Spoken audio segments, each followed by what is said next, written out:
galu yaada keenuun kulaa namaa aduu dhiibbee baariitu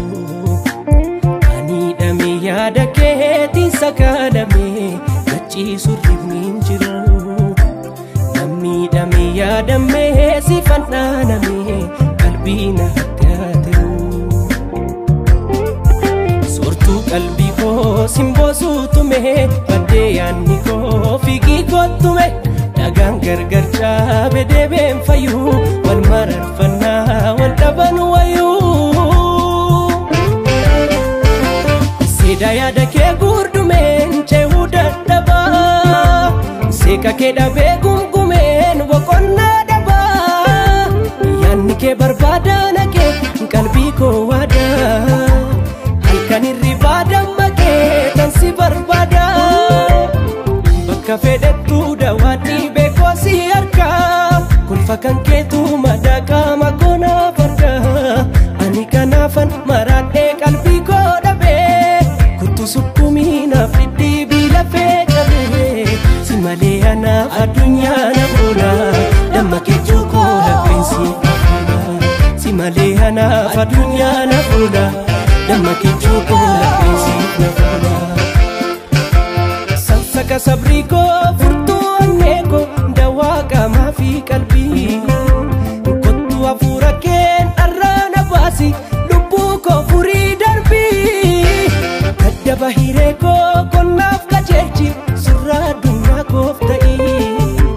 si fedha garaan koo atnaaf soroorsi daandii duraa koo ba'ii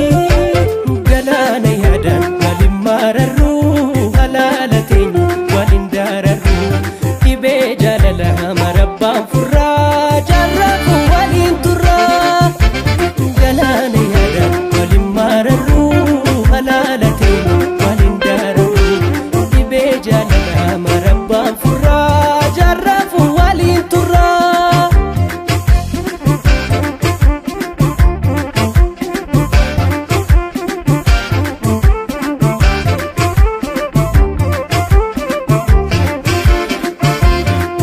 falfalaan faalamee wala baaba'uu jibbi jaalalaa dhaalamee nu biraa ga'uu markaba jaalalaa irratti mana jaarrannaa haala fulaa tarkaanfannee gowwan jaalannaa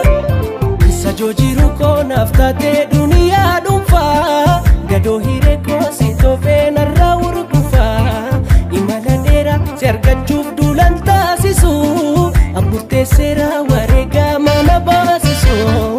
anu farjoomee si argachuun imaana nu waliif uumee waliin jiraanna anu farjoomee si argachuun imaana nu waliif uumee waliin jiraanna halkan manaa bakkoo si faana bulee subiin ka'ee jeekamaa suuraa kee sammuu koo keessatti kuule hafuura